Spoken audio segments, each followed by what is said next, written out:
Colaborador. Só nessa sexta, 22 de setembro, adquira seu plano PJ com desconto exclusivo de 30% nas 2 primeiras mensalidades. Não perca a chance de investir na saúde da sua equipe. Acesse unimed.me/dia imperdível, cadastre-se e saiba mais. Unimed Campos. Pode contar.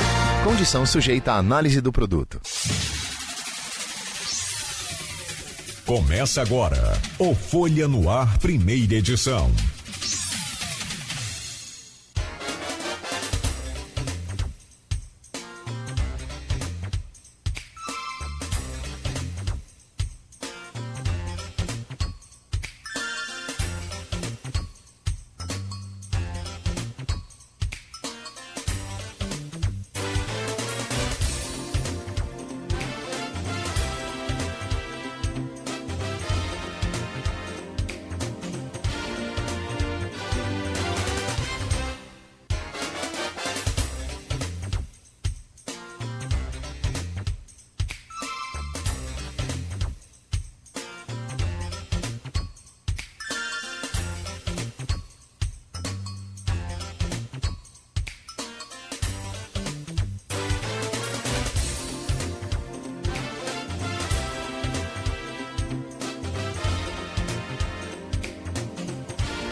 Quarta-feira, 20 de setembro de 2023. Começa agora pela Folha FM 98,3, emissora do Grupo Folha da Manhã de Comunicação. Mais um Folha no Ar, ao vivo pelo Face, pelo YouTube, pelo Instagram. Você pode daqui a pouco também, pela Twitch TV. Daqui a pouco tem esse programa editado em podcast. Logo mais 17 horas, reprise também na Plena TV, emissora do Grupo Folha da Manhã de Comunicação. Muito bom dia a todos, são 7 horas e 10 minutos em Campos. Sejam bem-vindos, Campos que amanhece com tempo bom, com céu claro, com sol e calor para hoje, segundo o Instituto Nacional de Meteorologia. Hoje, finzinho já do inverno, primavera começa amanhã, dia 21, e para hoje, para esse restante de mês aí, onda de calor, né, que toma conta do país, elevando muito as temperaturas, tanto mínima quanto a máxima. E só para você ter uma ideia, a mínima hoje é de 21 graus, a máxima de 32 graus, segundo o Instituto Nacional de Meteorologia. Para a semana que vem, poderemos chegar a 36 graus. Até o final do mês deve ficar assim, esse calor atípico. Primavera já começa naturalmente a esquentar, mas é muito acima do que é o normal. E alguns estados do país, principalmente aqui na região centro-oeste, a temperatura vai chegar aí a casa dos 38, quase que 40 graus. Com a sensação térmica deve passar disso. São 7 horas e 11 minutos, não tem previsão de chuva, máxima para hoje então de 32 graus. Agora na planície Goitacá, 23 graus. No programa de hoje, com o Aloysio Abreu Barbosa na bancada, nós vamos conversar com 2 professores da UENF, Roberto Dutra, que é sociólogo, e Hamilton Garcia, cientista político. Os 2 professores da UENF, como eu já disse, vêm para falar sobre o livro, que é a Teoria Sistêmica da Desigualdade, o livro do Roberto Dutra, livro e seminário sobre desigualdade e políticas públicas no país. Ainda hoje também, o discurso de Lula na ONU, abertura ontem na ONU, e na ótica dos dois convidados, além de uma projeção aí à eleição a prefeito de Campos. Já agradecemos aqui ao Roberto Dutra e ao Hamilton Garcia, sempre honrados com as presenças dos senhores, mas rapidamente a gente vai às manchetes de hoje do Jornal Folha da Manhã, quarta-feira, e a seguir então a gente começa essa pauta bacana aí que é importante demais. Mas de antemão já, obrigado pela presença dos senhores. O programa Folha no Ar é oferecido pela Coagro, a cooperativa dos nossos produtores de cana de Campos e da região, de Proteus Serviços de Saúde e Medicina Ocupacional, com a qualidade certificada ISO 9001-2015. Unimed Campos, cuidar de você. Esse é o plano. Laboratório Plínio Bacelar e vacina Plínio Bacelar, cuidando bem de tudo que te faz bem, e agora com um aplicativo exclusivo também, para você baixar o aplicativo aí na lojinha de app e acompanhar resultados de exames e muito mais. O nome do aplicativo, busca lá, Laboratório Plínio Bacelar. Vamos às manchetes de hoje do portal folha1.com.br.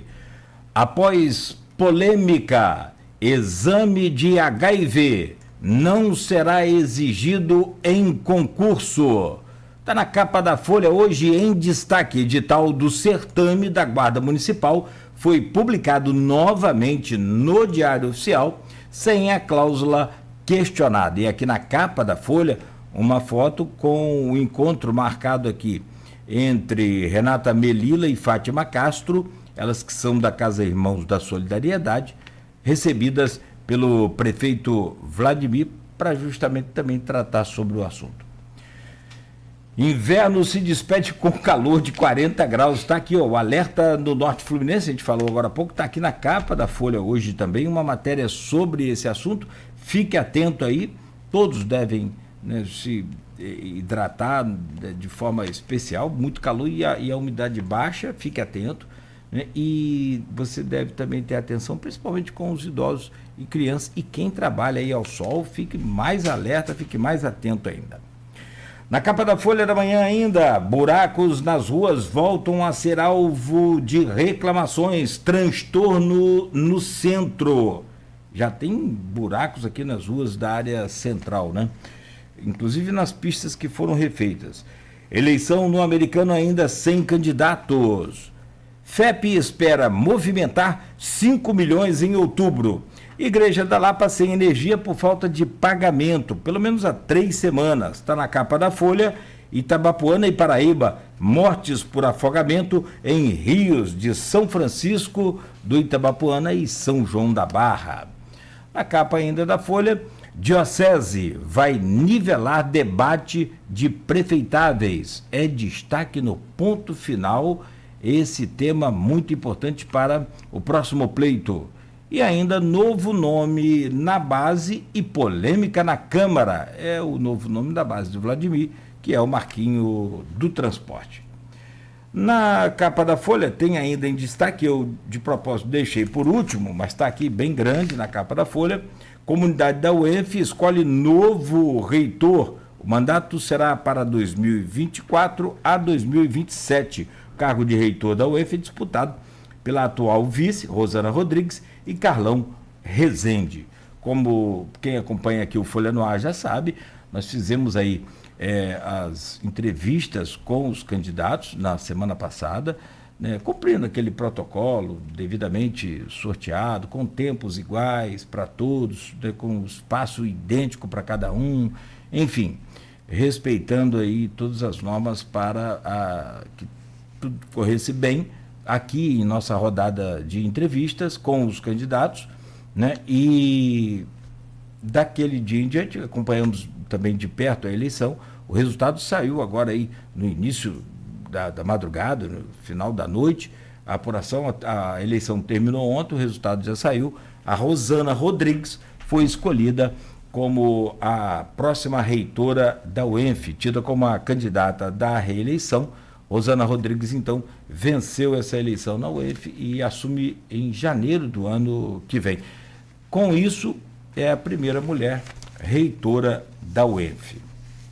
E com esse tema, já com esse assunto, eu quero cumprimentar o Roberto Dutra e o Hamilton Garcia, que são dois professores da UENF. O Roberto Dutra é sociólogo, e trazer a impressão deles sobre essa eleição e sobre essa vitória, pelo menos curtamente, nessa abertura de programa, mas abordar o tema que é o factual, né, que não pode ser pulado.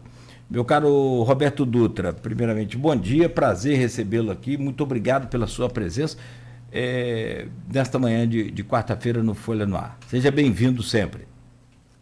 Bom dia, Cláudio, bom dia, Aloysio, bom dia, Hamilton, obrigado pelo convite, por essa chance de poder conversar com vocês de novo aqui, né? Bem, eu acabei de chegar da UENF, tem menos de uma hora em casa, acompanhei como fiscal a apuração até o fim, foi uma eleição de duas chapas, né?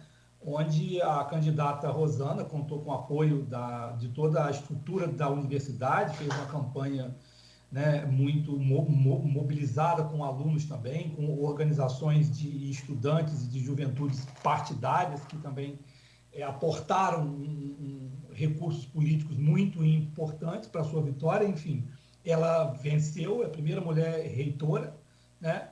E a gente espera que ela possa, né, dar um novo rumo para a UENF, né? Ela mesma enfatizou durante a campanha que ela não era uma candidatura de continuidade da atual gestão, apesar de ser do mesmo grupo político, e é para isso que eu torço, né? A universidade que a gente vai trabalhar, a nossa pequena aldeia, na qual a gente vai viver durante muito tempo, e com as pessoas com quem a gente vai conviver. Então eu torço para que a primeira reitora mulher possa realmente inaugurar um novo rumo de crescimento, né, da universidade. Essa é a minha impressão e são os meus votos para a nossa UENF. Perfeito. Meu caro Hamilton Garcia, cientista político também, professor da UENF, bom dia, muito obrigado. Seja bem-vindo aqui ao nosso Folha no Ar mais uma vez, e também já trago esse tema aí para você comentar para a gente e falar da sua impressão sobre essa eleição e a sua expectativa, é claro, evidente agora, para a partir de 2024 com a nova reitora. Bom dia, Aloysio, Cláudio, Roberto. Um prazer estar aqui de volta no programa. Primeira vez conversando com o Roberto. A gente não tinha feito esse dueto ainda. Geralmente, meu diálogo era mais com o George. É um prazer muito grande. E, bom, em relação ao UENF, eu sigo aí sigo o relator, né? O Roberto teve uma presença bastante intensa na campanha, mas eu acho que ele soube perceber com a maneira adequada a conjuntura que a gente está atravessando. É uma candidata que, embora da situação, não se coloca como uma candidata continuista. Então, isso abre campo para algum otimismo, no sentido de que ela possa ampliar o diálogo institucional, interno, né, em prol dos objetivos da UENF, e não repetir os erros que foram cometidos pela atual reitoria. E um dos principais erros que eu destacaria na atual reitoria, e que me fez apoiar o candidato que foi superado nas urnas, o Carlão, é o fato de que o atual reitor dividia a UENF entre nós e eles. Eu me lembro de uma discussão na Câmara de Graduação lá da UENF, na época da pandemia, em que a gente estava diante do fato de que não podia mais dar aula e teria que, no entanto, continuar nossas atividades acadêmicas de uma outra forma, né? E a reitoria simplesmente não só ficou totalmente apática diante daquele quadro, daquela emergência, como em vários debates internos se colocou numa posição muito defensiva. E eu lembro que num diálogo com o reitor lá na Câmara de Graduação, em que a gente falava da necessidade da universidade reagir, retomar o seu protagonismo e partir para as aulas remotas e viabilizar a participação de todos nesse processo, ele se defendeu dizendo que ele tinha uma visão de universidade muito diferente da minha e do outro colega que estava defendendo a mesma ideia, né? Quer dizer, demarcou uma linha no chão entre nós e eles, né? Que foi muito ruim, porque se tratava de uma discussão sobre uma situação nova, em que nós e eles éramos tão ignorantes e tão despreparados para enfrentar o desafio como seria de se prever, né? Então, isso foi a tônica da gestão do Raul, né? Eu acho que realmente isso não fez bem à universidade. Aliás, isso já não fez bem ao país, né? A gente talvez tenha a chance de comentar isso mais adiante. E não fez bem à universidade, né? E acho que foi o principal ponto negativo da gestão do Raul, que eu faço votos, acompanho o Roberto, que a Rosana tem a sabedoria de não repetir e de tentar superar as marcas dessa incompreensão que foi deixada na instituição, né? As desconfianças, enfim. Faço votos, então, que desejo a Rosana, não teve meu voto, mas desejo a ela todo sucesso na nova gestão e do que depender, eu acho que de mim e do Roberto, né, e dos colegas, no modo geral, vai ter toda a colaboração necessária para superar os problemas, que não é nem de nós e nem de eles, é um problema da UENF, né, e é um problema da educação pública no Brasil e da ciência e tecnologia. Obrigado, professor. Vou trazer o bom dia do Aloysio também, claro. Bom dia, seu áudio. Tá, perfeito, só um instante. Desculpa, perfeito. Obrigado, Aloysio. Vou trazer o seu bom dia, Aloysio, mas só antes de você cumprimentar aí os ouvintes e os nossos convidados, evidente, colocar aqui, olha, eu recebi agora com os números exatos também, porque essa eleição da UENF, depois a gente vai entender isso, como é que apura, porque tem um percentual dividido para os docentes, para os técnicos e para os alunos. 15% para os alunos, 15% para os técnicos, 70% para os professores. Enfim, o resultado final, então, o resultado da eleição terminou agora às 6h10 da manhã, né, Dutra? E a professora Rosana Rodrigues venceu por uma pequena margem de diferença, 51,40% contra 48,51%. Pequena margem também. Só para acrescentar essa informação e trazer o seu bom dia, meu caro Aloysio Abreu Barbosa, bem-vindo aí à nossa bancada sempre. Bom dia, Cláudio Nogueira, bom dia, Beto na técnica, bom dia, Roberto, bom dia, Milton, obrigado pela presença. Vamos ter que conversar um pouco nesses dois blocos. Bom dia, sobretudo você, ouvinte pelo streaming telespectador do Folha no Ar. Nosso bom dia especial, algumas, vou dizer categorias, mas alguns grupamentos sociais que nos acompanham sempre nesse início de jornada, de segunda a sexta, os taxistas, motorista aplicativo, os pais de alunos que vão levando seus filhos à escola agora e ouvindo, sintonizados na FM 98.3, e os professores aqui representados em 2 professores, né? Então, a categoria muito bem representada aqui hoje. Vou pedir desculpas porque o progresso está chegando aqui na minha rua, as obras estão aqui passando na Pedro de Góes, né? É o progresso da nossa bandeira positivista chegando, tanto para a direita quanto para a esquerda, né? A União Soviética de Hamilton também comemorava demais. Mas, enfim, não, estou falando sério agora, brincadeira, a obra chegando, é bom que cheguem, né?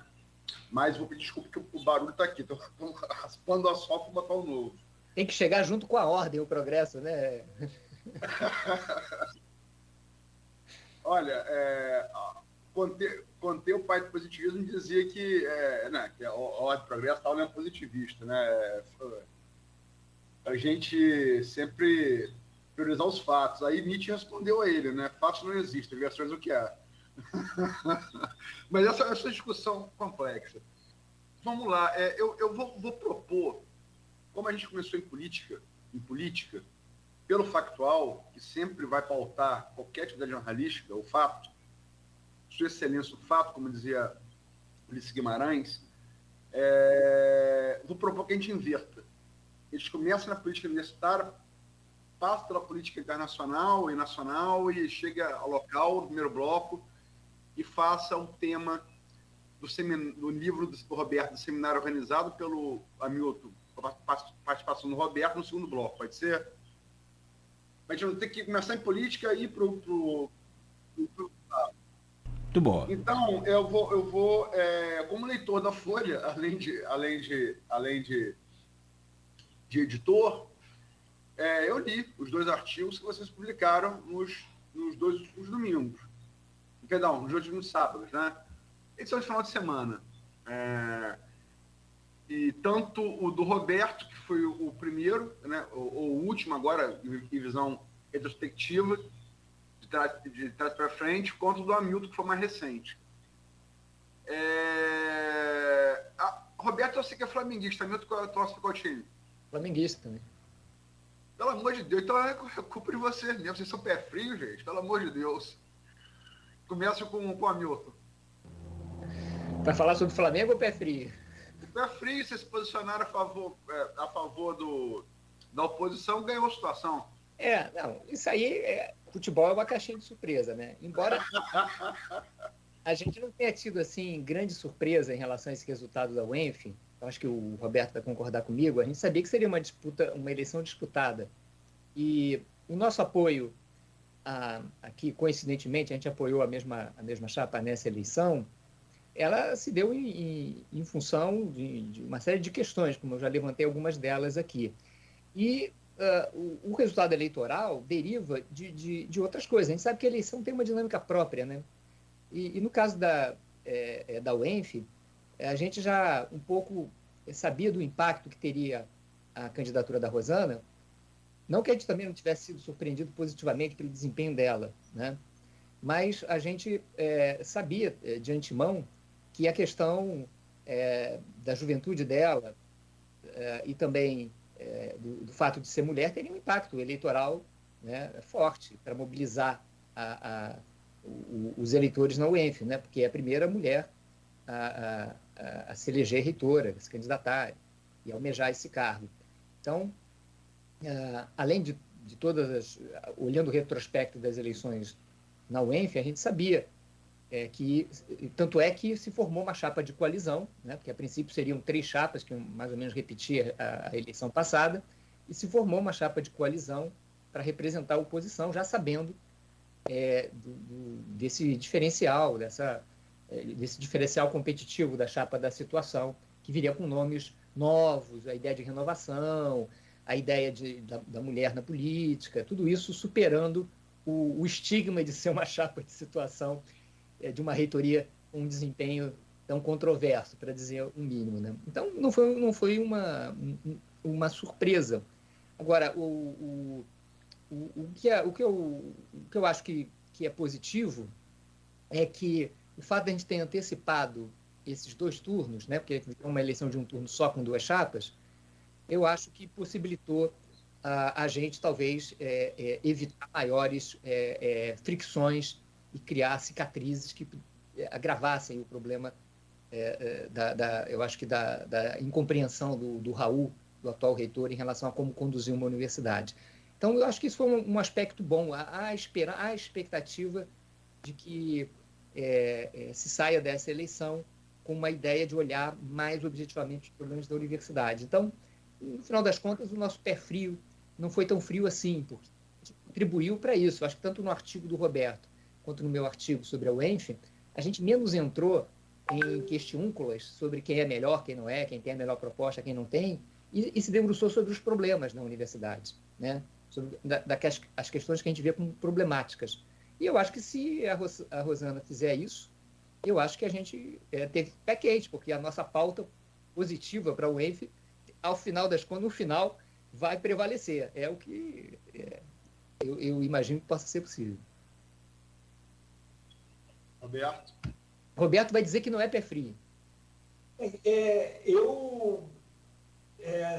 a primeira eleição, na verdade, que eu apoio aqui na UENF e perco, e já perdi outras, apoiei candidatos a presidente. Realmente eu não sei se eu sou pé frio ou pé quente. Eu acho que o jogo está mais ou menos empatado. Mas eu concordo muito com a Hamilton, né? Eu acho que tão importante quanto a eleição, eu queria que o meu candidato, obviamente, tivesse ganhado, é a pauta que se coloca, né? No meu artigo, eu fiz uma crítica, não uma crítica pessoal, mas uma crítica ao modo como o atual reitor, o Raul, né, degradou o exercício do cargo da universidade, sobretudo na cerimônia de 30 anos, transformando a universidade num instrumento de política clientelista, para dentro da universidade e para fora, né? O Raul, ele não tem um perfil que é necessário para que um reitor tenha. Um reitor de uma universidade ele tem que minimamente ter um interesse pelo conhecimento, um interesse pelo ensino, um interesse pela pesquisa. Ele não pode simplesmente tratar a universidade como se ela fosse um centro de assistência social, né? Evidentemente, as políticas de assistência social são muito importantes, mas elas são atividades meio na universidade para atividades fim.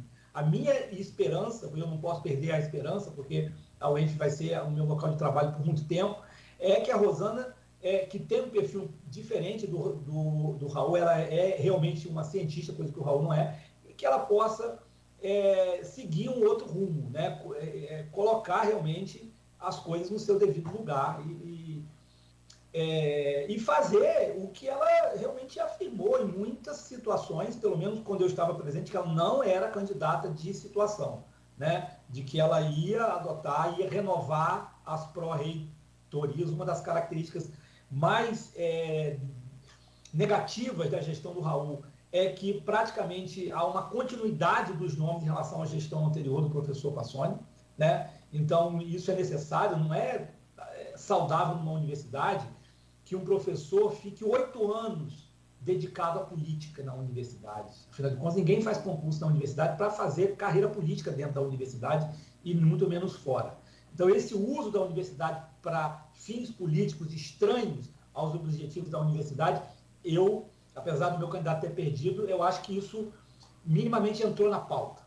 Então, tão importante quanto a eleição são os compromissos que a candidata assumiu, de não cometer os erros que o atual reitor cometeu, né? E mesmo não tendo votado nela, eu não só vou torcer para que ela realmente siga esse caminho, como vou cobrar também, né? E espero que aconteça isso. Bom, vou usar aqui uma pergunta do streaming no Face, e vem lá do nosso ouvinte Renato Carvalho de Oliveira, nosso seguidor também lá no Face. Ele diz aqui: bom dia a todos, e faz a pergunta. Eu vou só inverter a ordem, a gente começa agora pelo Roberto, depois o Hamilton. No ponto de vista de vocês, qual o maior desafio da nova reitora à frente da UENF? Já agradeço. O Renato Carvalho de Oliveira. Roberto, por favor. Priorizar aquilo que foi prioridade desde a fundação da UENF, a ciência e o ensino. A ciência em primeiro lugar. A UENF parou de crescer, estagnou em termos do seu protagonismo científico. Em todos os rankings, por exemplo, né, que saem, a UENF caiu de posição nesses últimos anos. Então, para mim, o principal desafio da universidade é esse. Claro, e manter também as coisas que foram boas, né, em relação à política de assistência e estudantil. Tudo isso é muito positivo, mas é manter, né? Não é acabar com tudo que existe, mas realmente retomar a universidade para aquilo que ela foi criada, né? Eu acho que esse é o maior desafio. Uma coisa, na minha opinião, que deveria ser óbvia, né? Mas não tem sido óbvio nesses últimos tempos. Eu acho que o desafio, do meu ponto de vista, acrescentando o Roberto, o maior desafio para mim seria deter a escalada populista e demagógica na UENF e restaurar o diálogo e a hierarquia dos colegiados internos da universidade, que são responsáveis por produzir diagnósticos e definir políticas internas, né? A universidade é um polo de conhecimento organizado de maneira vertical, mas também horizontal. E a atual gestão passou por cima dessa estrutura com base nesse voluntarismo do hiperatendimento das demandas. É claro que todos os públicos na universidade devem ser atendidos, devem ser ouvidos, eles devem ser contemplados, mas não fora das estruturas de decisão e discussão da universidade. Então, eu acho que esse é o primeiro desafio da Rosana, colocar de volta o boi à frente dos carros, né? Porque, como o Roberto apontou, você teve ali um festival, um pouco da política tradicional brasileira entrou na UENF, um festival de iniciativas que praticamente inaugura um ciclo eleitoral acadêmico. Quer dizer, assim como a gente tem um ciclo eleitoral econômico nos países, de um modo geral, agora está sendo inaugurado aqui um ciclo eleitoral acadêmico, em que várias coisas que podiam estar acontecendo não aconteciam e, de repente, começam a acontecer na véspera de eleição. E essa ideia de você cativar alguns públicos para tirar proveito eleitoral desses afagos, né? Em particular, por exemplo, volto a lembrar, chamo a atenção, na época da pandemia, a gente estava diante de um desafio muito grande, entre eles fazer uma normativa que adaptasse os nossos cursos presenciais às novas formas de atuação ali remota. E foi muito ruim quando o reitor, depois da propositura da Câmara de Graduação e da aprovação das novas normas emergenciais para a gente enfrentar a pandemia, aprovadas pelo Consune, o reitor faz uma nota com o DCE dizendo a interpretação dele, do DCE, sobre as normas que foram deliberadas.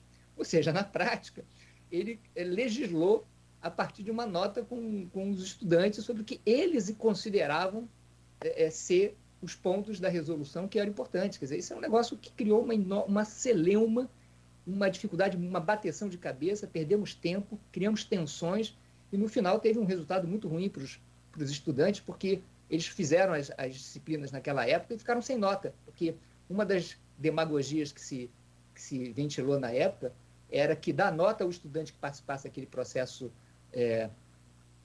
remoto seria injusto, enquanto que na verdade, ao contrário, quer dizer, dar a nota de desempenho, que é normal em qualquer disciplina, né, universitária e escolar, você tem uma nota de desempenho do estudante sobre aqueles conteúdos. Isso é um direito, né? Porque hoje em dia os nossos estudantes têm um buraco no seu currículo daquele período ali de 2020 e que tem atrapalhado muitos estudantes para conseguirem passar em certames de pós-graduação, de estágio e outras coisas mais, porque enquanto os estudantes de outros centros universitários têm as notas do período, os nossos não têm nota, embora tenha lá as horas efetivamente estudadas. Então, eu acho que o desafio é reverter essas demagogias que têm um enorme apelo, a juventude gosta muito, acha que está sendo protegida, mas depois as pessoas acordam vendo que foram prejudicadas, na verdade. Eu vi o Damilton falar, me lembrou Nelson Rodrigues. Uma vez pediram a Nelson Rodrigues o conselho aos jovens, né? Ele falou, envelheçam. Mas, enfim, só duas coisas. Uma coisa que o Hamilton falou, que os diálogos dele geralmente se dão com o George, é porque a gente procura pegar professores de universidades distintas, né? E ciência política em campus, eu não sei como é que vocês estudam outra coisa, porque um prato mais cheio para ciência política não existe. A política brasileira, latino-americana, mundial, a geopolítica são fichinha perto da política de campos. Inclusive para tese de mestrado, doutorado e pós-doc, porque é um negócio impressionante. E para o tema da desigualdade também, né? Que vamos tratar no bloco seguinte, verdade. 30% da população de campos vive na extrema pobreza. É um dado vergonhoso, mas relevante, a gente tem que se lembrar sempre. Verdade, Milton. E lembrar ao Roberto, que ele falou que ele apoiou candidatos a presidente ou seletistas que perderam.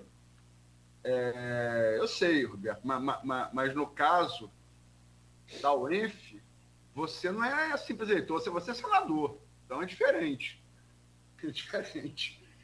Mas vamos lá. Duas perguntas para, infelizmente, só o ENF, por certo, daria, como diz Nogueira, uma série Netflix aqui. Dá para fazer uma ou 2 semanas, mas temos que virar a chave. Então, as minhas 2 últimas perguntas em relação ao ENF. Ao resultado da eleição, né? E meu nome, o nome do programa do Grupo Folha. Felicito a Rosana, se saiu muito bem aqui na entrevista que nos deu. Foi a segunda por ordem de sorteio, feita pelo Nogueira. Assim como o Carlão, mas se saiu muito bem. A Rosana eu não a conhecia, né? Não a conhecia. Fiquei muito bem impressionado. Comentava isso com vocês aqui no intervalo, inclusive para sair de amarras como... Acho que é uma coisa defensável. E aí é extramuros, que é a coisa do Salão dos Jesuítas, né? Hoje no século XVII, está liberado, vai fazer 2 anos essa verba e nada aconteceu, né? Ela falou de maneira muito clara, e aí, como vocês dois falaram, ela se descolou do desgaste de Raul ao afirmar: aqui, com todo mundo, faria diferente. Ela falou, faria diferente. Mas qual a importância que vocês veem na UENF, 30 anos, ter sua primeira reitora mulher, né? É uma pauta muito importante, sobretudo para o campo progressista, para o campo progressista, que certamente domina a cena universitária, sobretudo pública. E uma segunda pergunta ao reitor que vai sair, que vai passar o cargo, a sua eleita como vice, que escolheu para sucedê-lo, ainda com esse distanciamento. Foi dito aqui, e perguntado aos dois candidatos que falam, Carlão e Rosana, que é dito que Raul poderia vir como vereador, sobretudo se eleger sua sucessora, né? Como é que vocês veem essa candidatura de alguém da universidade passando para a política da universidade para a política que a gente vai abordar agora, que é a política eleitoral partidária, né, de Campos? Agora começa, o que foi o... Agora, Milton. Agora, Milton, vamos lá, Milton.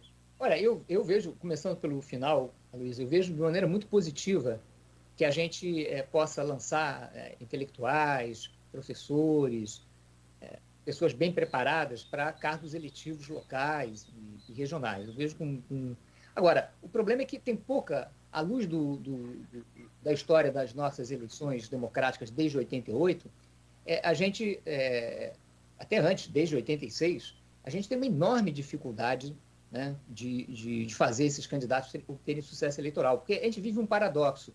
A gente tinha mais chance de eleger figuras mais representativas mesmo, em termos políticos e em termos também intelectuais, na época da ditadura, do que depois na redemocratização. Porque o paradoxo é que a redemocratização desagou numa certa volta da República Velha, do clientelismo, do velho jogo das clientelas.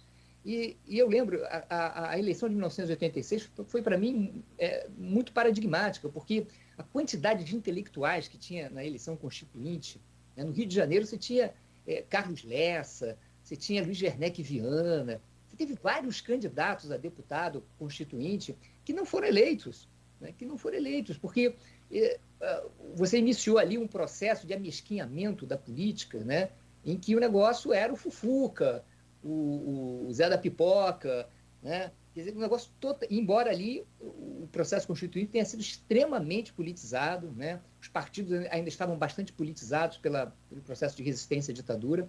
Então, a gente vive esse paradoxo, né? Eu imagino, inclusive por isso eu sou um entusiasta da reforma política, no sentido de dar maior protagonismo. O que a gente fez na reforma política é o contrário, né? A gente deu dinheiro para os partidos, mas os partidos não têm responsabilidade nenhuma, né? Eles se eximem da responsabilidade de fazer suas nominatas. Entrega ao eleitor, de maneira descarada, a responsabilidade pelo que sai das urnas. Mas o partido tem a obrigação de recrutar os quadros e, do meu ponto de vista, e quando a gente olha as democracias maduras, é assim que acontece, ele tem o sistema de voto deve ser um sistema de voto que valorize essa oferta, a boa seleção desses nomes para ocupar cargos políticos.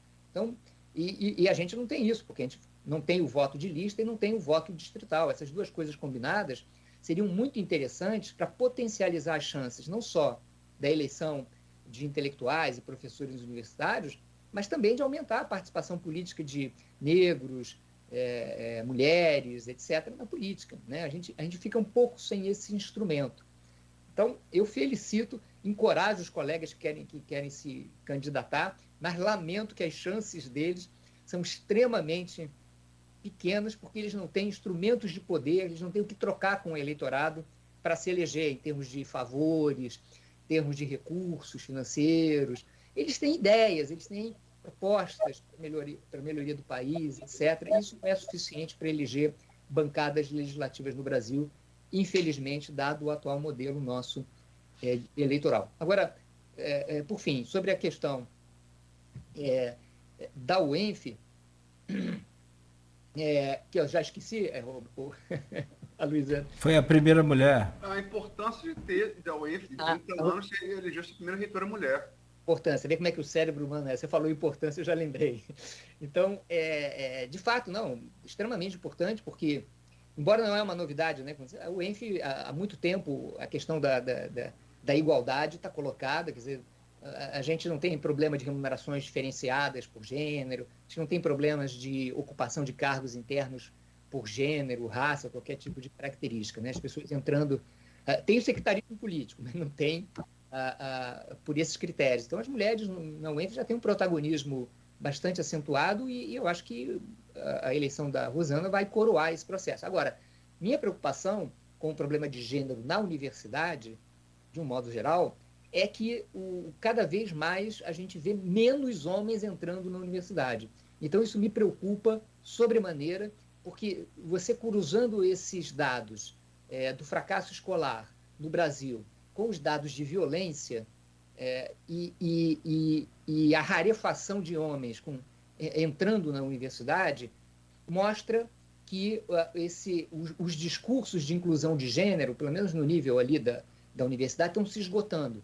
E que a gente precisa ter um olhar especial para a questão masculina, no sentido de que os homens estão cada vez mais envolvidos e vitimizados pela violência e cada vez menos podendo aproveitar as possibilidades da educação formal e da ascensão educativa que leva, a gente sabe, à superação, inclusive, em parte dos problemas da desigualdade que a gente vai discutir no segundo bloco.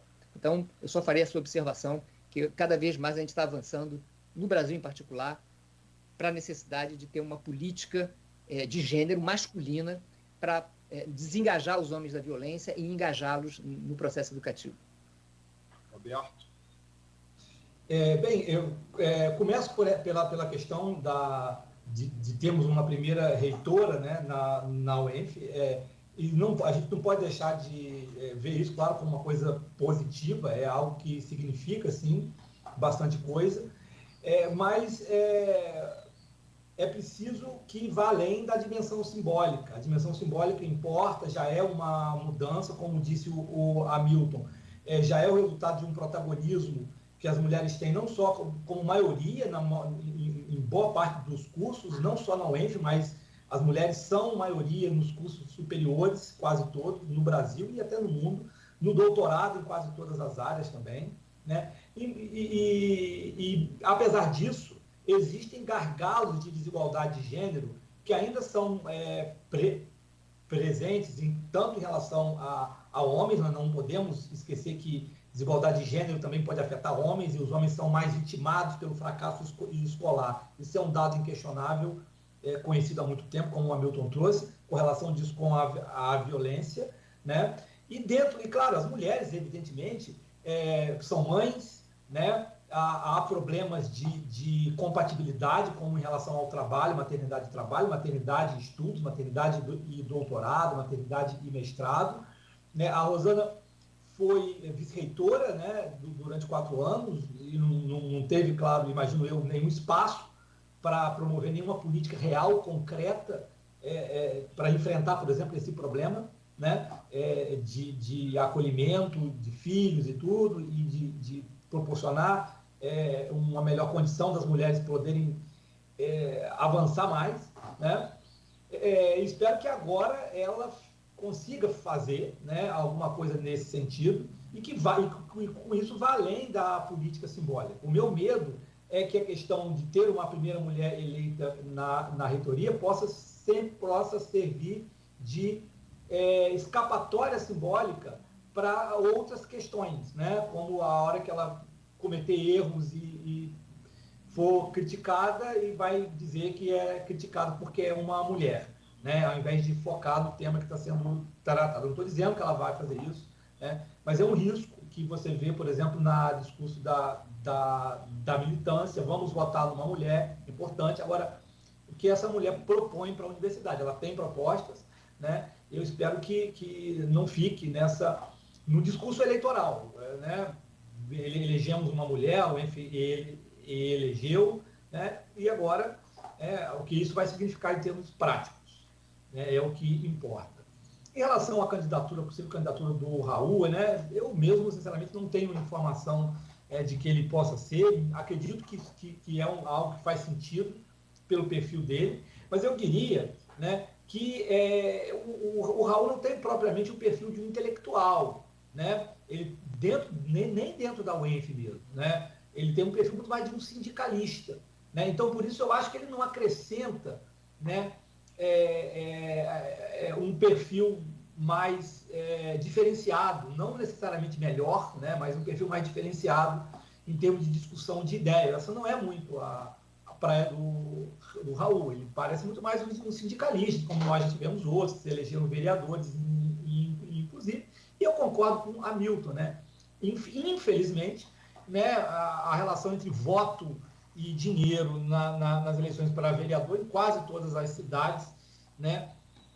Em Campos isso é muito forte, e as chances de alguém que não jogue esse jogo sujo e pesado é muito pequena. Eu incentivo a que as pessoas se candidatem, os meus alunos, né, que lidam com políticas públicas, eu sou um incentivador para que eles entrem para a política com um detalhe: primeiro vocês se formam, porque um outro perfil também de misturar política com universidade, que não é muito interessante, além desse que eu critico no Raul, é um estudante que não sabe que não se forma e começa a fazer política e aí não termina o curso, e aquilo que ele poderia aportar de diferente na política, ele acaba não aportando porque ele desperdiçou o tempo dele. Então, a universidade pode contribuir na política em termos de formação de quadros. Tem um problema da política, que a chance de ganhar eleição para vereador, por exemplo, são muito pequenas, né? Mas é necessário que, se houver chance, que o diferencial acadêmico possa ter algum significado. E, para isso, é necessário que o candidato realmente tenha um envolvimento intelectual com a vida universitária, como esses aí que o Hamilton citou, lá da década de 80, né? Então, eu vejo desse modo. Eu acho que o Raul não é exatamente um perfil intelectual, e mesmo se fosse, né, não teria muitas chances, né? Não por demérito dele, mas pela estrutura mesmo do jogo do poder, que é muito desfavorável a qualquer perfil assim. Vou começar agora por você, Roberto. Vou virar a chave, tá? Como falei, peço desculpas ao público específico da UENF, seja corpo discente, docente, administrativo, mas a gente tem que tomar pauta. Mas assim, admitindo que a UENF certamente vai sempre nos pautou aqui. A gente cobriu de maneira direta, com espaço igual à última eleição a reitor, a penúltima, e cobrimos essa última agora. Acho que isso prova a importância que o UENF tem não é para o Grupo Folha, é para a comunidade de Campos e para a região, né? Mas vamos virar um pouco a chave. E aí pego carona na resposta do Roberto, onde ele fala que, na opinião dele, Raul não é intelectual, mas sim um sindicalista. E que, nesse sentido, nós já tivemos, sim, essa transição feita na política, não só de Campos, mas nacional, que é um país virado pela terceira vez por Lula, né? Pela liderança que vem do sindicato da ABC. Mas aqui para o nosso canavial, antes de chegar a Lula, eu faço o caminho inverso. Eu vou inverter tudo. Nós temos, sim, uma liderança sindicalista que chegou a chefe do Poder Legislativo aqui do município, que é Marco Bacelar. Vem do sindicato dos eletricitários, né? Sempre foi um sindicato forte em Campos, e acabou chegando ali no governo Mocaiber, a presença da Câmara, onde chegou a emparedar o governo e teve uma operação telhado de vidro da Polícia Federal, Justiça Federal, Ministério Público Federal, que caçou vários secretários de Mocaiber, o prefeito à época, né? E Bacelar deu posse de novo ali, enfim, foi uma figura capital em determinado momento da história política recente de Campos. O filho dele, ontem, Marquinho, está na matéria da Folha 2 hoje, que Marquinhos Bacelar, né? Tem um estilo muito parecido com o pai. Ele ontem na tribuna da Câmara, ele reagiu... Porque essa contabilidade dos vereadores, são 25 vereadores em campo, né?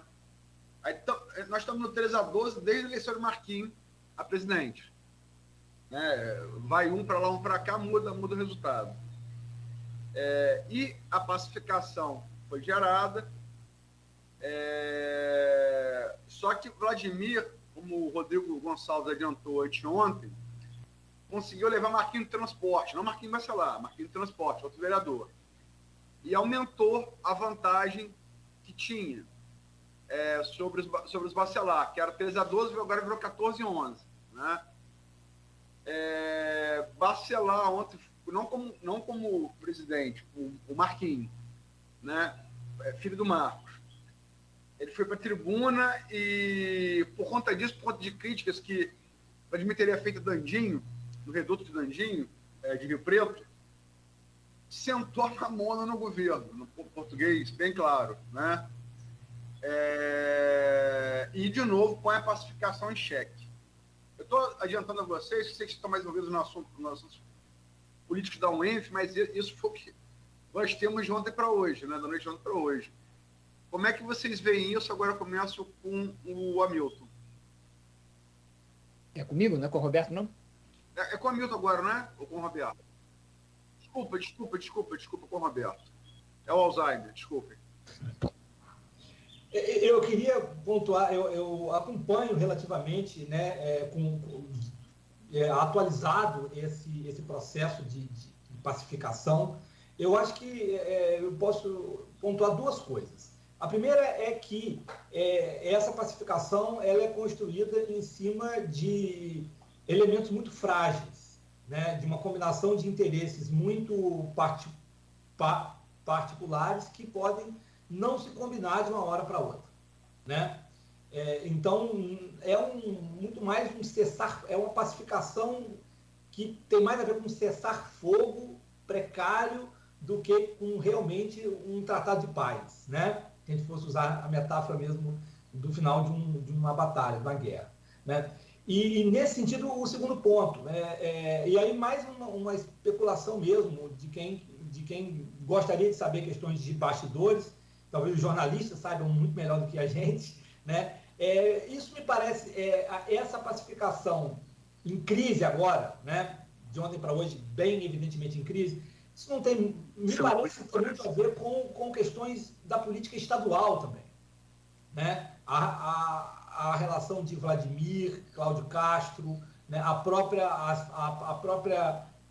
sinalização de quem vai ter mais poder nessa relação com Cláudio Castro, o presidente da Alerj, que é irmão do presidente da Câmara aqui, ou o Vladimir, que é um prefeito popular em Campos e que, né, a gente vai tratar disso ainda, tem muitas chances de se reeleger. Então, eu não consigo entender esses problemas só a nível local. Não me parece, assim, muito... Não explica para mim essa crise o fato de um vereador ter trocado de um lado para o outro, né? Me parece que há um choque de interesses aí mais forte do que esse ponto, né?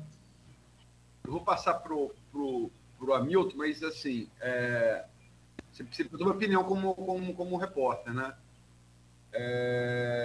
Cara, por incrível que pareça, até onde vai meu conhecimento, de bastidor e do cenário geral, tem 5 planos local. O obstáculo, por incrível que pareça, sempre foi o plano local. Por quê? O que acontece? Só para dar um contexto. Marquinhos foi 13-12, correto? Então ele fechou com esses 13. Fechou. E de lá para cá perdeu esses 13. Como está falando aqui, estou falando agora de contabilidade. Agora está 14 anos para o governo. Então, ele...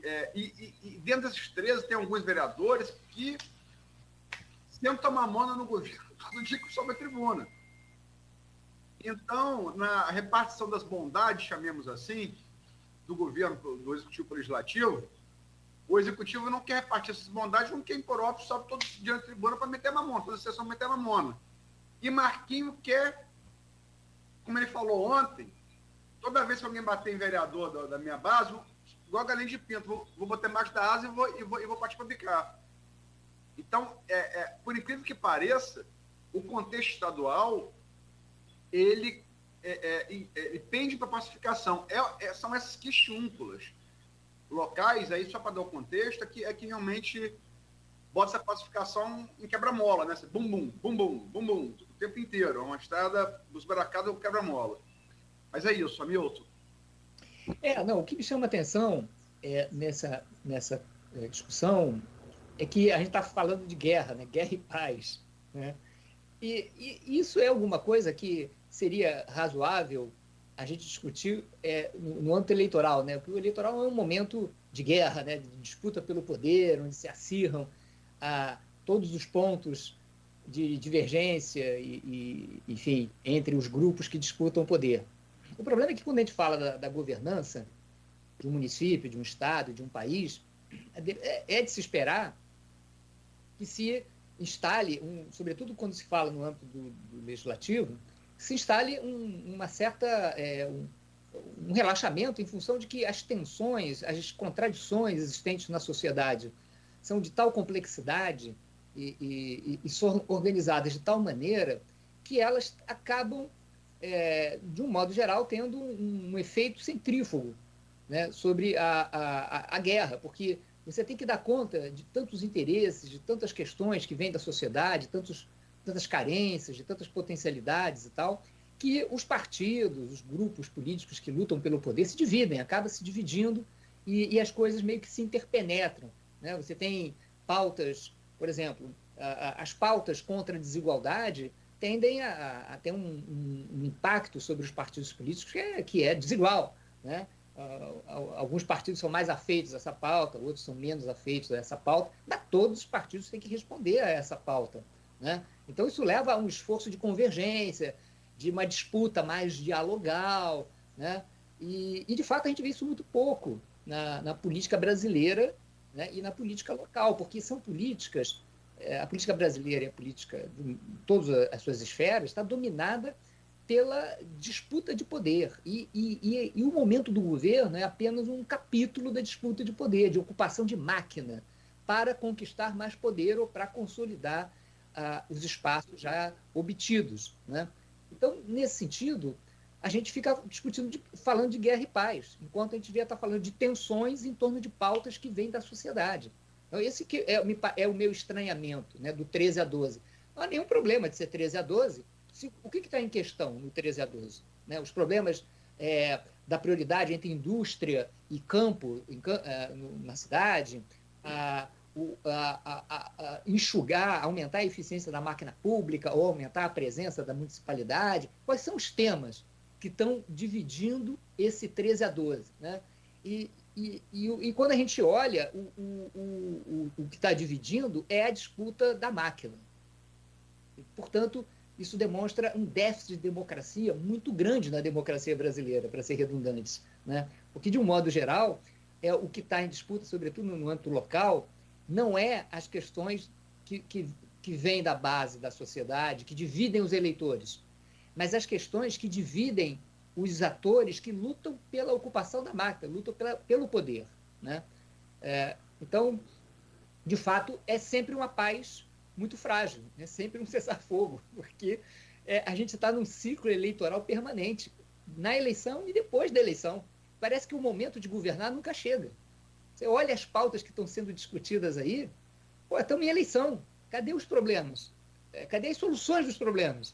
Tudo bem, 12 a 13, porque o cara tem uma solução, lá um grupo de 12 tem uma solução, um grupo de 13 tem outra solução. Mas, a não ser que eu esteja errado, Luísio, eu não vejo esse debate permeando a divisão legislativa e dos grupos políticos, que seria a disputa esperada, né, democrática e, digamos assim, saudável, né, da democracia, para reproduzir a democracia e consolidar a democracia. Não, particularmente, eu acho que você está coberto de razão, amigo. Na primeira vez que vocês termos isso aqui, particularmente, está sendo da posição de pessoal que devo ter, eu concordo com vocês vendo gênero, número e grau. Mas o diapasão da discussão parece ser mais RPA, né? Enfim, outra conversa. Tentando fazer, temos que acabar com esse bloco, eu tenho mais duas perguntas, tem mais 3 pontos, mas um específico do Roberto, porque eu já ouvi o Hamilton sobre isso, né? Inclusive publicamos a opinião do Hamilton, como do George, como do Fabrício da UF, como Maciel, como do Igor Franco, como do delegado Pedro Emílio Braga, em relação a limite de decoro. Nós tivemos, Roberto, você deve ter visto as entrevistas, a reprodução delas todas, né? Mas, por isso que eu vou falar específica para você, porque a gente não ouviu você ainda.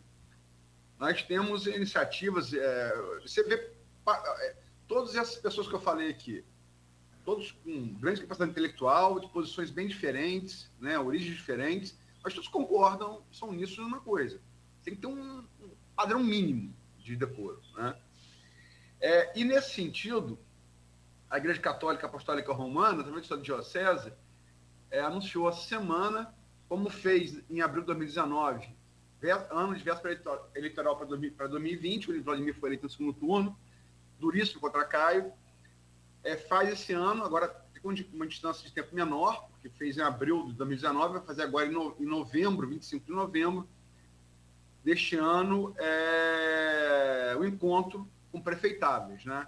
Tomou por base aquilo que a Folha vem fazendo, aqui na Folha no Ar, na coluna Ponto Final, no trabalho de Rodrigo Gonçalves na editoria de política, né?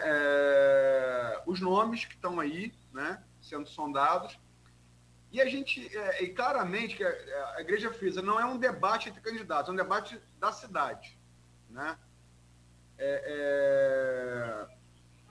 E era uma tentativa clara de tentar nivelar por cima esse debate, porque a gente teve, eu não vou ficar aqui rememorando coisas, até porque tem coisa que não vale nem a pena a gente reproduzir, mas você deve ter acompanhado, tivemos momentos aí, sobretudo entre os dois patriarcas dos clãs, o ex-governador do Garotinho e o ex-vereador Marco Bacelar, momentos de muita contundência e muito abaixo da minha cintura. Como é que você viu isso e como é que você vê essa tentativa da sociedade civil, universidade, pessoas representativas da sociedade tentarem impor isso aos seus líderes políticos? Eu, embora seja a obrigação profissional um realista político, assim como um realista sociológico, realismo para mim não é aceitar como fatalidade aquilo que existe, né? É entender os limites, mas também as possibilidades de transformação. E eu não posso naturalizar e aceitar como fatalidade esse quadro que o Hamilton descreveu muito bem aí, que é o nosso quadro, um quadro de nivelamento por baixo do debate. Se 13 contra 12, se Bacelar contra Vladimir significasse um embate minimamente focado na solução de problemas reais, estaríamos no outro patamar. E a gente não está no outro patamar justamente porque esse nivelamento por baixo é o que impera. Então, como eu não sou fatalista em relação a nada na sociedade e nem na vida, eu acredito que a Igreja Católica pode sim desempenhar um papel importante nisso. Mais até do que outras organizações da sociedade civil, né? A Igreja Católica tem um protagonismo muito grande. Nós vivemos hoje numa época que alguns chamam, como por exemplo o sociólogo Brandi Arenari, nosso conterrâneo, né, intelectual campista também, chama de um Brasil pós-católico. Apesar de termos uma maioria católica, a hegemonia moral da sociedade, né, e mesmo intelectual, para usar um termo que o Hamilton gosta, do Antônio Gramsci, ela não é mais ditada pela Igreja Católica. Os evangélicos já têm o controle disso em termos do imaginário religioso popular. Mas, mesmo assim, a Igreja Católica tem um papel muito grande, né? E talvez até possa ter um papel melhor do que na época em que era muito hegemônica. Campos foi uma cidade muito importante na história do catolicismo, né? E ainda é. Marcada não só pelas vertentes mais conservadoras do catolicismo, mas também por uma diversidade grande disso. Mas Campos hoje é uma cidade muito evangélica, né? muito evangélica. A Igreja Católica não tem a penetração nas periferias, né? Portanto, não alimenta a expectativa de que esse nivelamento por cima possa chegar às massas da periferia. Mas se chegar à classe média, já está muito bom, né? Eu acho que o eco que a Igreja Católica conseguir fazer, nivelando por cima um debate, faria muito bem na eleição de 2024. Então, eu parabenizo o bispo, parabenizo a Igreja por tomar essa iniciativa, assim como a Folha e todos os órgãos da sociedade civil o fazem, mas especificamente a Igreja, nesse momento, com uma certa antecedência, eu acho muito positivo mesmo. É um alento, eu diria. Vou agora voltar a pauta para os dois. Eu falo que... Posso fazer uma observação sobre isso, Aloysio? Pode, por favor. Então, só em relação à primeira questão do decoro, porque você insiste muito nesse ponto, e eu queria chamar a atenção dos ouvintes, que não é uma questão... É porque tem isso no Brasil, né? Você, quando ficar falando de corrupção, de bons modos, tudo é moralismo, né? Então, não é uma fixação moralista do Aloysio, do Cláudio, do Grupo Folha, do Roberto, do meu, em relação ao problema do decoro. Não é um problema formal, não é um problema moral. É porque a questão do decoro é a condição de possibilidade para haver uma disputa real e dialogal no campo da democracia e das instâncias do poder. Porque sem decoro é gritaria, pancadaria, ninguém ouve ninguém, você não sabe... Não, e você é amoral, quer dizer, o amoral significa que você retira as condições de possibilidade da convivência, né? E aí é o vale tudo, quer dizer, não pode ser, né? Quando você entra nesse terreno, a democracia sai.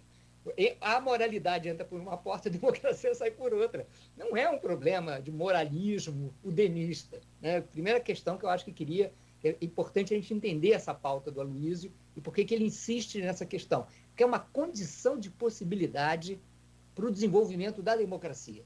Isso de um lado. Agora, sobre a questão da igreja, concordo plenamente com o Roberto, chamaria atenção, Roberto, para o seguinte aspecto.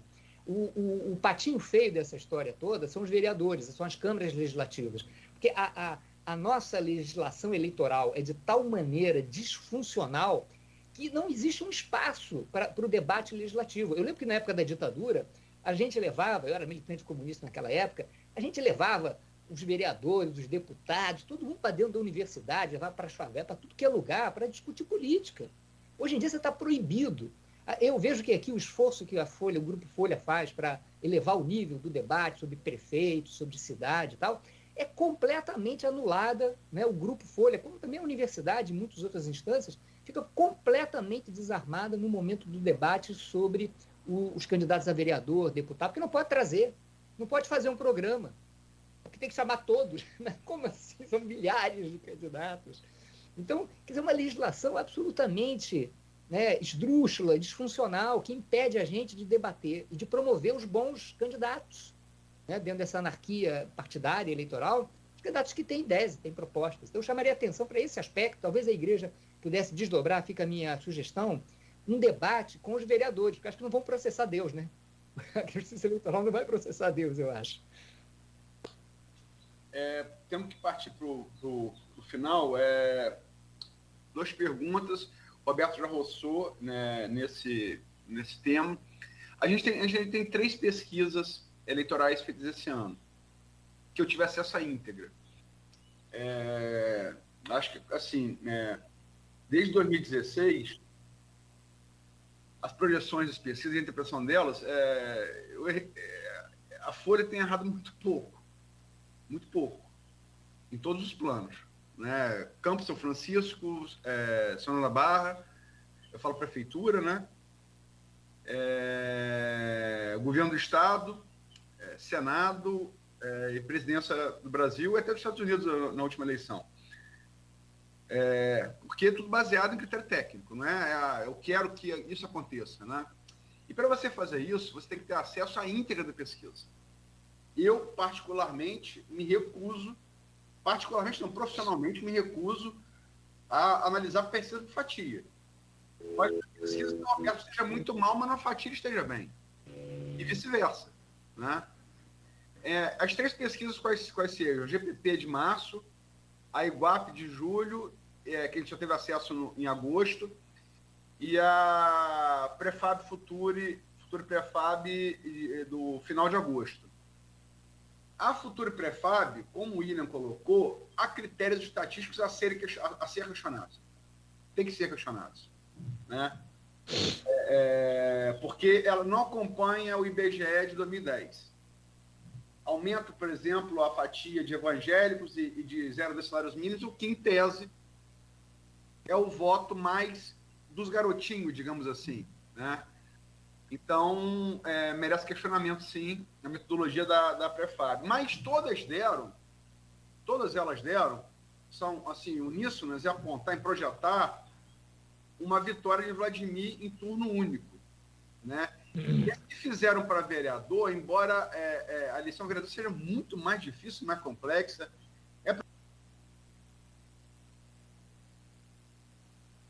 Opa,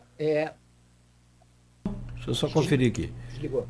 Tá. É uma eleição muito mais difícil de se projetar, porque é proporcional. O voto do vereador só se define entre véspera e véspera da eleição. Mas as projeções, na proporção, elas indicam uma grande vantagem entre os mais citados, na espontânea, para vereador que estou falando, dos candidatos no arco de aliança de Vladimir. Então, o cenário projetado é muito favorável a Vladimir. Vocês conhecem as pesquisas, está no link da própria chamada matéria de hoje. Como é que vocês veem isso? Eu começo agora pelo Milton. Projetam. Bom, eu em primeiro lugar, eu me colocaria entre os analistas que consideram que essas pesquisas estão mostrando uma tendência real, sustentável, de preferência. Isso em função do fato de que pesquisas também têm suas conjunturas, né? E no caso aqui de Campos, a conjuntura é que você teve uma brutal crise, né, da máquina pública ali com a Rosinha, já no governo da Rosinha, que foi a crise do petróleo, começou ali em 2014, 2015, e isso se desdobrou numa crise na municipalidade, né? Cuja resposta dada pelo governo, pela surpreendente eleição de 2016, com a vitória do Diniz, do Rafael Diniz, um jovem vereador que derrotou a máquina das oligarquias no primeiro turno, foi uma resposta absolutamente aquém do necessário. Acho que não tem espaço aqui para a gente discutir isso, né? Exigiria, aliás, esse tema exige um outro programa, né? Que vale a pena a gente fazer algum dia, porque dessas desgraças do Brasil, quando você tem condição, isso não acontece só em Campos, né? Quando você tem condição de trocar uma elite no poder, no município, geralmente, e às vezes no país também, geralmente isso acontece em circunstâncias muito graves, de uma crise muito aguda, em que a nova elite que assume o poder tem um enorme abacaxi para descascar e não é incomum que fracasse. E aí voltam as velhas elites, que produziram a crise, inclusive, né? Então é uma coisa muito perversa que acontece, mas o fato é que o Vladimir vem depois de um governo que vivenciou essa crise da municipalidade e não deu respostas à altura. Então eu acho que ele, que é um político jovem, um político que já dentro da própria família se diferenciava por uma capacidade de entender os problemas, acho que ele, nesse ponto, ele está muito acima do que o pai dele representou e a mãe dele representou na política. Porque o Vladimir tem, isso é sempre pontuado por quem o conhece pessoalmente, um jovem que sempre teve uma sensibilidade maior para os problemas em torno dele, né? Então isso dá uma vantagem enorme na troca geracional, né, que a gente está vivendo aqui em Campos. Eu acho que tudo isso acaba se plasmando na preferência que ele está tendo nesse momento. Ele tem uma visão sobre o governo, sobre os problemas da cidade, que é muito mais avançada que a geração anterior, e ele tem a capacidade de reunir os meios para conseguir enfrentar os problemas, até porque ele tem uma trajetória singular, né, passando pelo Congresso Nacional, no momento em que o Congresso Nacional se empoderava monetariamente, né, em termos orçamentários, e isso veio a calhar com a ideia de que ele e a família dele, a irmã dele, mobilizaram, entre outros, né, parlamentares, se encontraram na contingência de mobilizar mais recursos próprios do parlamentar e das bancadas para direcionar aos seus as suas bases eleitorais. Então, tudo isso colocado junto, né, o governo que veio antes, a crise que passou, também a boa sorte, né, de ter tido uma época de crescimento do preço do petróleo, tudo isso eu acho que configura um quadro estável de preferência em torno do Vladimir. Agora, é claro que isso não substitui a eleição. A eleição é uma caixinha de surpresa. Mas eu, se fosse a oposição ao Vladimir, aproveitaria o ensejo da preferência do governo e instigaria esse governo a dar respostas mais sérias sobre os sérios problemas enfrentados pela municipalidade. Porque o fato de você ser favorito não quer dizer que não tenha calcanhar de Aquiles e deficiências que não possam ser exploradas pela oposição. Apenas a oposição vai ter que se organizar de maneira mais inteligente para poder enfrentar esse favoritismo que eu acho que é real, é quase estrutural. Passar para o Roberto, eu vou lembrar que são 8h22, a gente tem outro bloco ainda, tem que falar de Lula da ONU, então eu vou pedir, por favor, um pouquinho mais de concisão. Vai lá, Roberto. Eu vou ser rápido, porque eu concordo com tudo que o Hamilton disse, só vou acrescentar o ponto, né? Eu concordo com o favoritismo de Vladimir para ser eleito no primeiro turno. Eu disse isso há mais de um ano aqui na Folha, como palpite mesmo, como cidadão que tenta olhar o que está acontecendo nas ruas, e agora embasado por essas pesquisas que você mencionou, que têm sido divulgadas na Folha, que mostram um quadro muito claro. Só mesmo um fato novo muito importante para mudar isso, né? E eu acrescentaria que isso pode ser uma oportunidade para um debate, para um nivelamento mais por cima, como você falou, né? Na medida em que o candidato tem boas perspectivas de ganhar no primeiro turno, isso torna o jogo menos acirrado, né? E, de fato, e menos dependente de um jogo sujo, de debates acusatórios, né, e de uma política mais de curto prazo. É claro que é eleição, Vladimir vai se preocupar, vai, né, fazer tudo para ganhar, mas eu acho que essa certa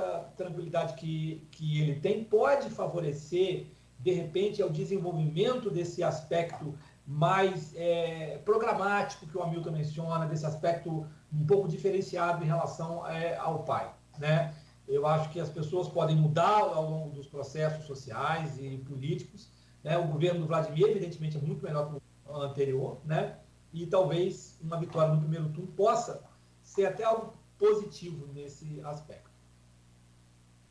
Só para lembrar que o Roberto falou, agora foi o Roberto Hamilton, na classe média, a GPP foi o único que fez não fez exatamente as zonas, as 4 zonas, que eram 5 antes, né? Mas fez por região eleitoral, digamos assim. E a região que pegou 98, que é a pedra, é o centro, é classe média, classe média alta, classe média e classe alta, que sempre foi o calcanhar de Aquiles histórico da família Garotinho, eles sempre tiveram que ter um vice, ou cabeça de chapa ou vice, para compor com a pedra. A única vez que eles tentaram fazer chapa puro sangue, 2004 e 2006, perderam 2 seguidas, mesmo estando no governo do Estado, né? Fala prefeito de Campos, eles perderam. E segundo a GPP de março, Vladimir está com muita vantagem na pedra, o que comprova o que estão falando. Historicamente é uma coisa que nem Garotinho nem Rosinha conseguiram fazer. Ele conseguiu em Campos. Pelo menos é o que está mostrando, indicando a pesquisa. Mas, gente, para terminar o bloco, Lula na ONU. Eu sei que a Milton podia fazer uma série sobre Lula na ONU, mas vamos lá. É a minha opinião particular. Acho que foi muito bom o discurso. Mas eu quero saber de vocês. Começa agora por Roberto.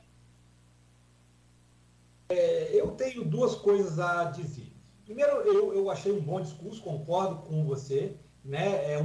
Você poder respirar, né, em assistir o discurso de um presidente que não envergonha o seu próprio país quando fala, né? Essa diferença ela tem que ser ressaltada, né, o tempo todo. Agora, isso não pode ser nunca motivo para a gente deixar de criticar, né, aquilo que tem que ser criticado. E, para mim, o ponto principal de crítica é o total descolamento entre discurso e prática. O governo Lula ocupa, né, os palcos internacionais, a ONU, os BRICS, para fazer discursos de apelo moral contra as desigualdades, contra o aquecimento global, enfim, discursos que apelam para valores com os quais todo mundo vai dizer que concorda, né? Todo mundo vai dizer que é a favor de reduzir a desigualdade, ninguém vai subir lá na ONU e vai dizer que é contra o discurso do Lula, é um discurso bonito, né?